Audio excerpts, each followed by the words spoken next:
Bye, Harriet. See you tomorrow. Oh, aren't you coming to the reception? Oh, sorry, a previous engagement. And anyway, these all-women bun fights are just not me. Well, they're just not me either, but I have to go. Well, of course you do. You're the boss, and it is your party. In other words, hard cheddar Harriet. Very hard cheddar. Especially if the dreaded Delia turns up. Who? Mrs. Delia Murdoch. Resident British busybody, self-appointed queen of the local social circuit, and all-round pain in the derriere. Thank you, sir. Oh? It's very nice to see you. Mrs. Doyle, that's right. Yes. Welcome to this little piece of England in a far-flung foreign land. To paraphrase Browning. Brooke. I beg your pardon? If you don't mind me putting my wee oar in, dear, Rupert Brooke wrote that, not Browning. Oh? Yes, I happened to learn the poem as a young girl. And you still remember it after all this time? What a remarkable memory you must have, Mrs. No, don't tell me. Murdoch, isn't it? How did you know? Instinct? Good evening. How good of you to come. It really is lovely to see so many English nationals here tonight. British. Sorry? She's not English, she's Welsh. Aren't you, Mrs. Daly? And I'm Scottish.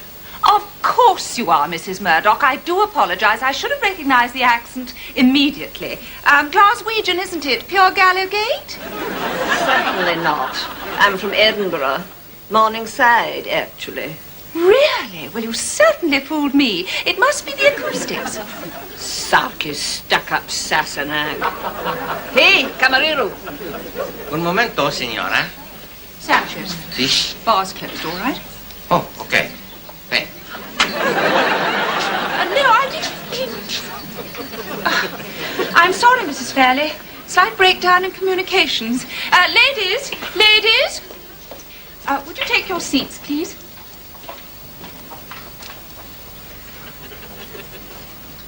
Everybody comfy? Jolly good. Well, I really am delighted to see all you ladies here from the women's section of the British Residents Club. The subject of my little talk tonight is the life and times of a British Consul General. Sounds absolutely riveting. First of all, I'd like to say how very fortunate I am in having a first-class team of highly professional diplomats who are not only dedicated to their job, but utterly loyal to their country, this consulate, and to me, personally. Bully for her. And that goes for the entire personnel, from the consulate chauffeur and Juan of all trades, Senor Fidel Sanchez. And as for the more senior members of my staff, Miss Annie Begley and Major Percival Willoughby Gore, well, I like to feel they're not just colleagues, but close personal friends. She'll have to go, you know. Oh, as if I didn't know. Whose bet is it? Mine. And up yours, Percy. What? Up your 10 million and another 10.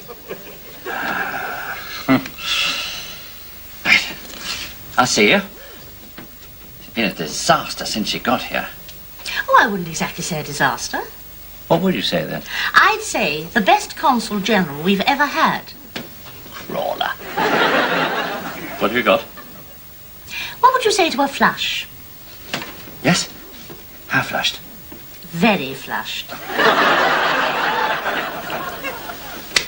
Fifth win in a row. How do you do it? That's easy. I cheat. Me too. That's not the answer. Right, well, that's me for this evening. And you owe me a grand total of 9 million Castros, 3,000 marks, and a couple of hundred Engels, which is, hold on, £1.75 exact. Will you take a cheque? A Czech, a Pole, a Hungarian. You can't be too choosy at my time. My time of life. You always say that. I always mean it. Pity our esteemed Consul General doesn't think the way you do. How do you mean? Well, if she found herself a man, it would solve all our problems, wouldn't it? It would hardly solve mine, Percy, unless Harriet were willing to loan him out for the odd weekend. I meant, if Boadicea got herself married and left the profession, it would leave me next in line for her job. Boadicea? Is that your new name for her? Yeah. It's rather appropriate, isn't it? On the contrary, I think it's highly inappropriate. You would. Harriet would have Boadicea for breakfast. Well, I'm going to bed. Coming? Oh, I better rephrase that. Don't bother, I'm stuck here tonight. I'm duty officer. See you tomorrow, then. Right. Yes, you'll have to go. But how? Of course, the role of the Consul General has changed enormously over the years. Nowadays, the job requires a much greater degree of professionalism, plus tact, compassion, patience, and what else can I say? Modesty? A good working knowledge of the latest means of international communications. Only last week, the FCO in London decided the time had come to replace our existing filing, accounting, and communication systems with the latest electronic equipment. And the entire staff rose to the challenge magnificently. What the devil is it? Well, I would have thought it was obvious. It's an A256K RAM microcomputer and parallel processor with dot matrix printer and BDU. Good Lord. How did you know that? It says so on the box. But what is it for? For us, to modernize our filing system. But what is wrong with a paperclip, a brown manila folder, and an old cardboard box? I agree. I like to have everything in my office where I can immediately put my hand on it. So your secretary tells me. Well, from now on, you'll have to make do with a floppy disk. What is a floppy disk? Well, according to this instruction manual, it's a sort of disk. I'm with you so far. And immediately after use, it goes all floppy. Oh, not much different from you and your secretary. What I want to know is who's going to operate it? We all are. Oh, not me. It took me 3 years to learn to make a cup of instant coffee. I haven't got the hang of it, have you? That goes for me, too.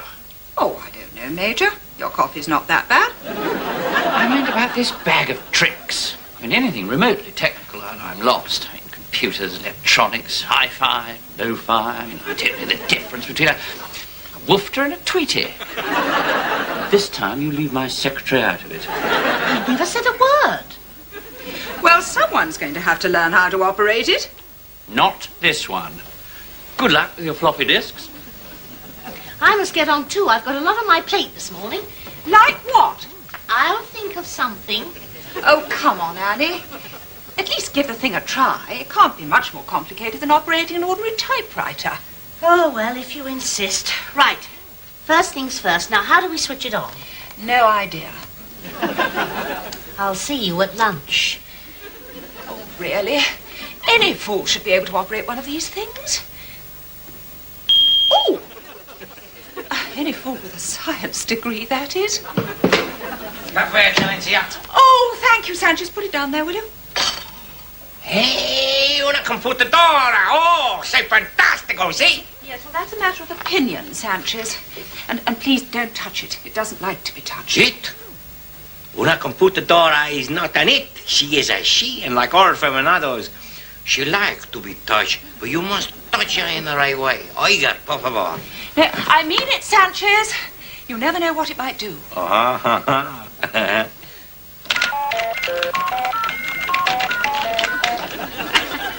They are, señorita.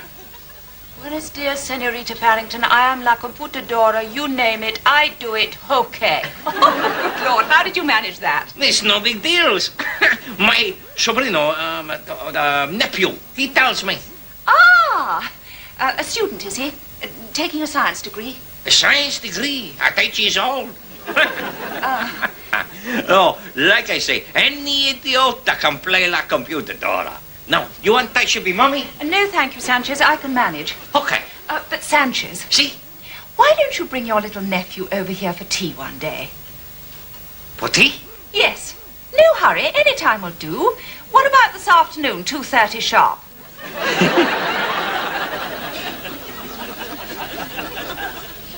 And so, thanks to the willingness and enthusiasm of the entire staff to accept something new, this consulate entered the age of advanced technology with barely a hiccup, which I'm sure you'll find as significant and as exciting as I did.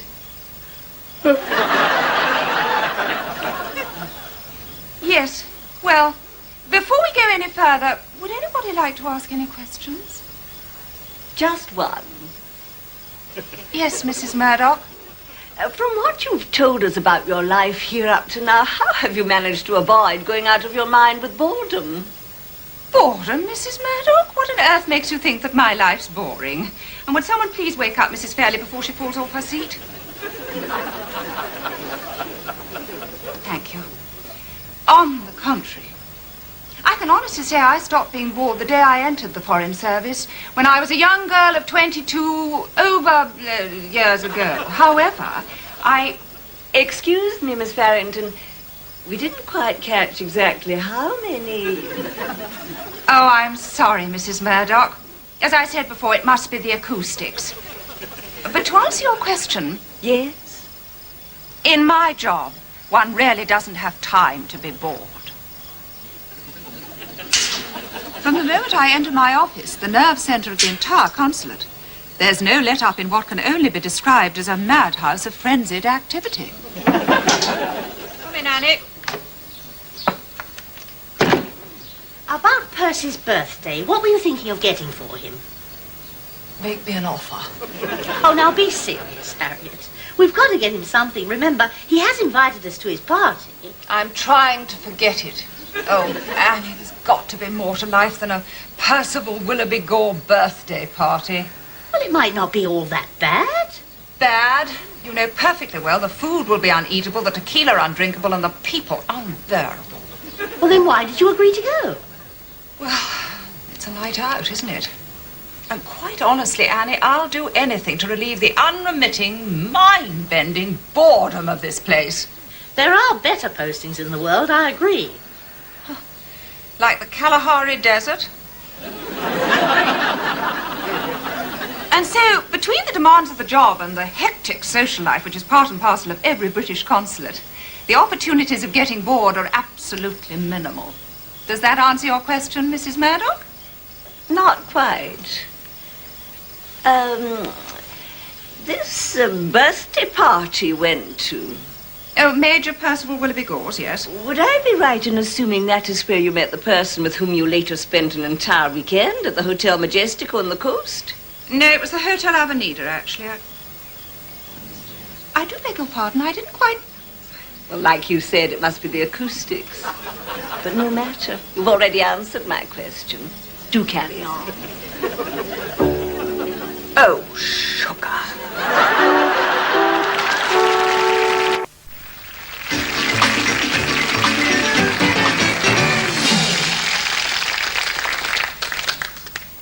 She knows, Annie. Really? I'm afraid so.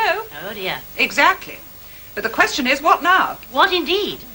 But, Harriet, Yes? would you mind telling me what you're talking about? Delia Murdoch, of course. She knows all about my weekend at the Hotel Avenida. She even knows the room number. No. Oh, Lord. What weekend at the Hotel Avenida? Oh, don't start that again. The one that I spent with Percy's friend. You know, that visiting businessman that I met at his party. But you said you went to a trade exhibition. I did. The man asked me to open the British exhibit.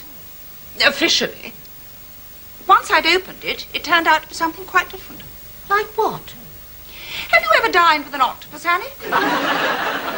With? No. Yes. In Greece, a few years ago. It was foul. So was this one.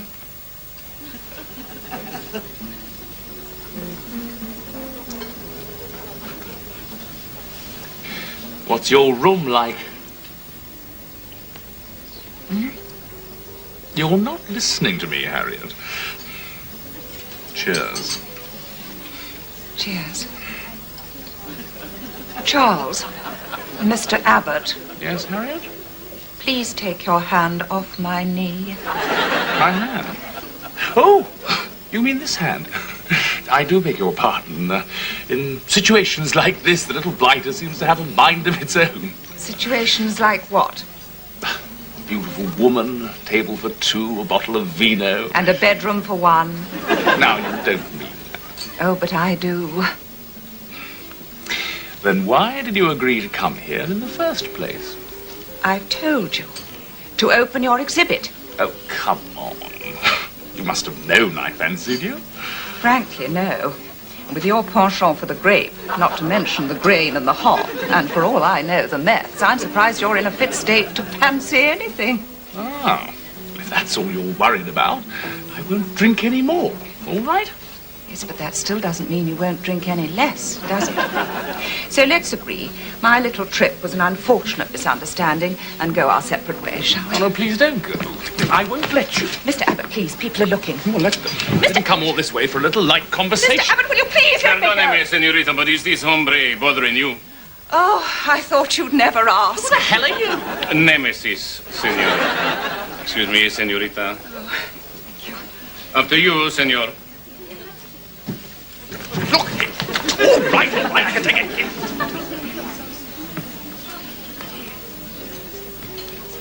Oiga, por favor, but would la señorita inglesa do me the honor of joining me in a glass of champagne? To take away the unpleasant taste of that unfortunate little incident. Please, señorita, sit down. Please.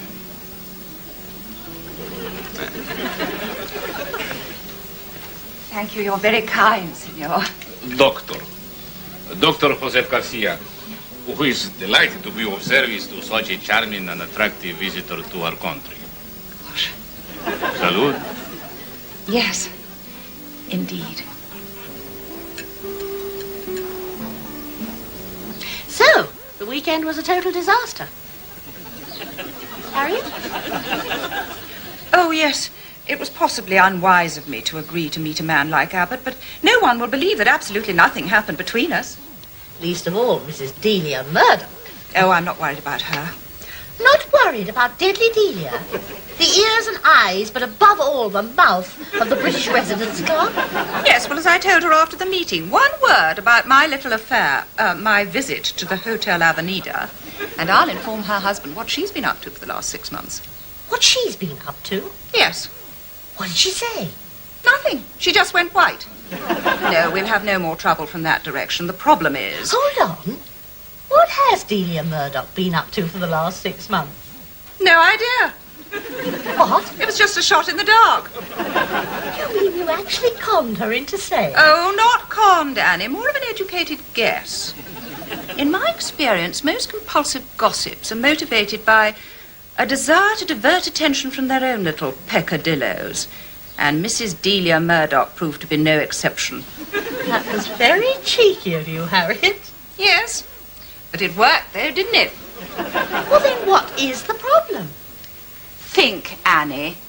If Delia Murdoch knew about my weekend, how many other people do? Well, Charlie Abbott. Grief, I can hardly... Well, yes, I agree. No one's perfect. And let him who is without sin shut the first break. Exactly. But she is British Consul General, and as such... Exactly. Yeah. No, I'll take it from here. Thanks for letting me know. Your 42B/GJ case.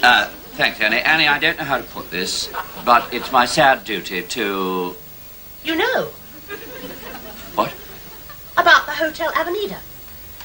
How could you tell? Percy, when you put on an expression like a failed Cocker Spaniel and start to talk about your sad duty, I just know you are about to put the boot in. Second in command here, it is my duty to make a full report to London. A report about what?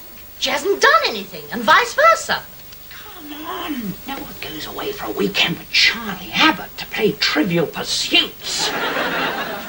You're not made of wood. Reinforced concrete, possibly. She is British Consul General, and her behaviour, both publicly and privately, must be beyond reproach. Now, well, there's report sheets. Suit yourself.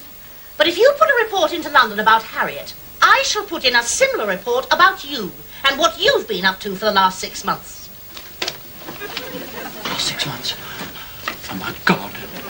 Oh, so you admit it? What's the point of denying it? How did you find out? Ah, a good sneak never reveals her sources of information. Well, looks like we've reached a jolly old impasse. So it does. Ah. Oh, well. There's a good little chap. Thanks, Nanny. Nanny. It worked, just like it did for Harriet. Senorita, What is it, Sanchez? I hear something very interesante about Latonia Farrington and her fancy man. God, not another one. In here.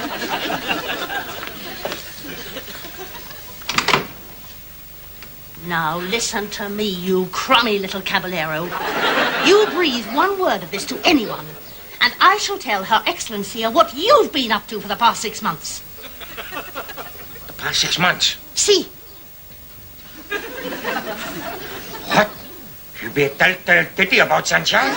With knobs on. Okay. You don't tell about me. I don't tell about you. Me? See. Hey, wait a minute. It's not supposed to work like that. That's what? Okay, it's a deal. But listen, I want all this nonsense about her naughty weekend at the Hotel Avenido over and done with. Comprendo? No amorio. No amorio, no kissio, no nocchio. Okie dokio.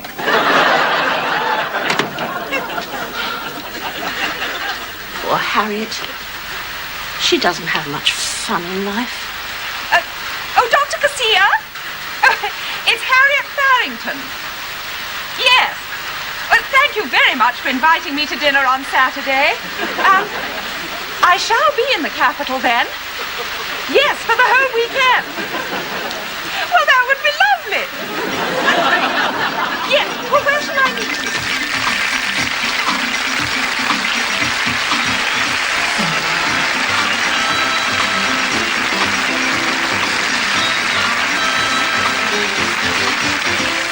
Tomorrow at 8:30, there's comedy in Singles when a foursome turns into a fiasco.